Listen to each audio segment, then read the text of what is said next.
repeatable, scalable document.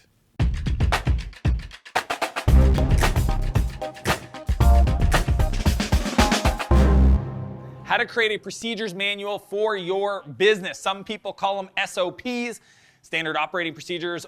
I like to call them playbooks, but in today's video, I want to share with you guys how to do this the right way, because maybe you're frustrated that you've tried this in the past and nobody was following the procedures. Or you sat down, documented everything, and the documents are now stale, so they're not even relevant. Or you actually did the work, never distributed it to your team because it never got finished.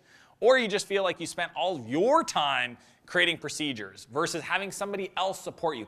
Here's what I think the future could look like for you, is literally having your team in a very structured, simplified, iterative process, creating these beautiful, repeatable, scalable documents and checklists so that your customers get the promise that you made, they get delivered on. So as a business, you make a promise, that's what these procedures are gonna allow you to do, and really get free from the day-to-day of the firefighting in your business so that you can spend more time being creative and building out the business. Now, I really had to learn this lesson over the years, because I used to be the person that wanted to do everything. And I realized that I needed to start building a team and having other people support me. And that started with my company, Spheric. And in the early days, we used a wiki tool called Confluence. So it was a wiki software, if you've ever used or been to Wikipedia. That was the tool we used. And then my next company, we decided to migrate off Confluence because it was a little too geeky, and use something like Google Sites. And that kind of worked, but there were still the challenges of keeping it updated, having documents in there that were started that were never finished, and really just not having anybody having the procedures open while they were doing the work. And it wasn't until my last company that I really found the way. I've literally scaled remote teams from 0 to dozens of employees, have been involved helping set this up for a lot of my portfolio companies as an investor.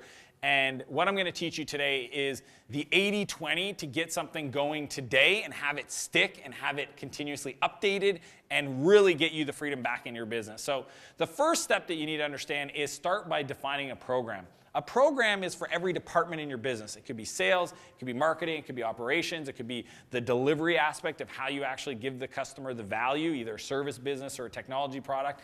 Is document the high-level steps from the beginning, the input to that department, to the output and the expected results.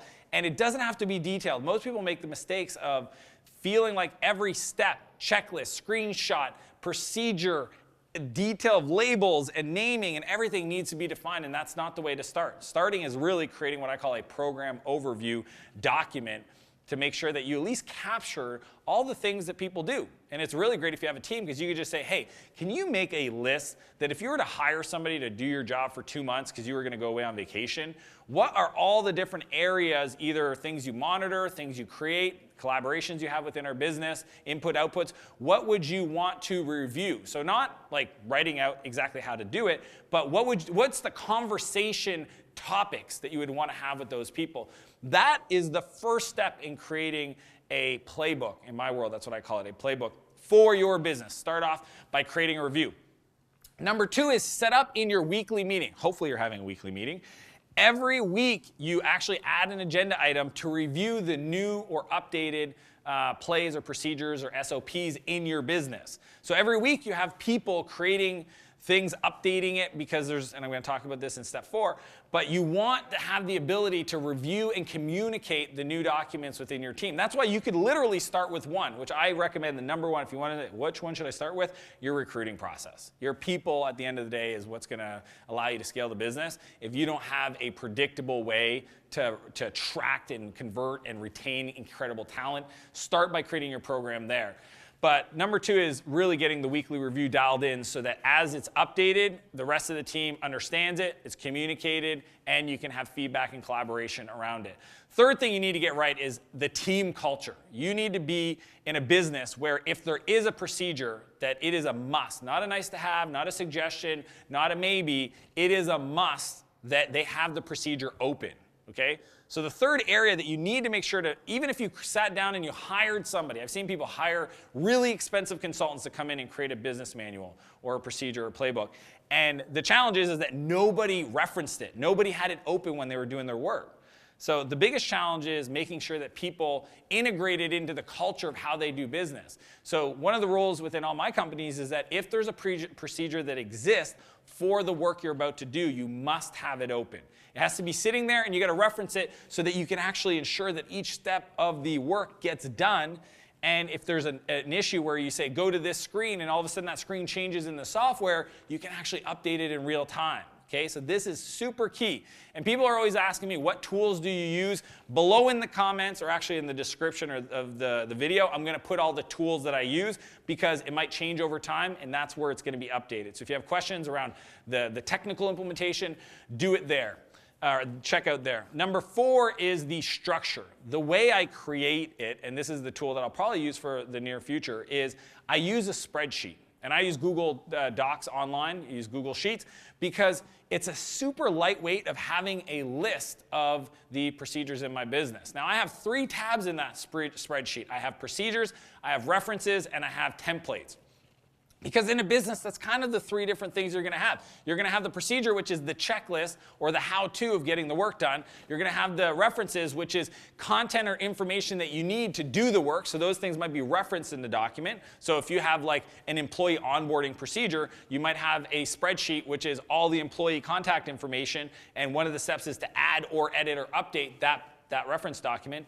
And then the third is the templates, which might be, an email that you send afterwards to the new employee, the new hire, or if you're terminating somebody, the email or the documents that you need to produce. All the templates are linked to in this spreadsheet. So they don't live in there, but they're linked to it. And the beauty of this is that you're not managing a folder structure. A lot of people, they create these folder structures on network drives, and then they've got all these documents. I literally would much rather have one reference, one single point to go and say, here are all the documents in my business that help us accomplish the business, and where are the documents and references and templates that exist, even if they're in subsystems in your project management software, in your Dropbox, wherever they exist, but they're referenced in one place. And that is the structure of setting up and creating an incredible procedures manual, or what I like to call a playbook. So the number 1 tip that I want to share with you, the last thing that I think, if you don't get this, it will change the game for you in building out your own playbook, is when you hire somebody and you're training them, you can literally have them read all the different documents that they have access to, all the procedures, and you give them a test. And the test is their understanding of the work. So you might have a question in there like, how much vacation does somebody get after 3 years of working with us? Those answers will tell you if they read the procedures. So if you want to onboard and train somebody, you can have everything sit in your documents and then have them go in, consume everything for the first 2 days of working with you, and then have a test to be able to see if they understand it. So your training becomes super simple.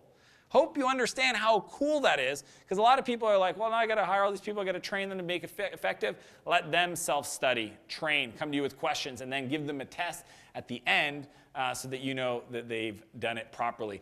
Hopefully this video finds you incredibly well. If you want my templates for the structure I use, click the link below in the description. I'll give you access to my templates for my playbook that'll walk you through the Google Drive on the folder structure for the sheets, as well as several different procedures like the how to create a procedures template to get you going fast today. As per usual, I want to challenge you to live a bigger life and a bigger business, and I'll see you next Monday. If you like this video, please subscribe to my channel to get other tips and strategies on how to start and grow your business. I'd also invite you to join my newsletter for exclusive invites, free entrepreneurial training videos, and other community contests. And if you're ready to get going, I've got 2 more videos queued up, ready for you to go right now. I'll see you next week.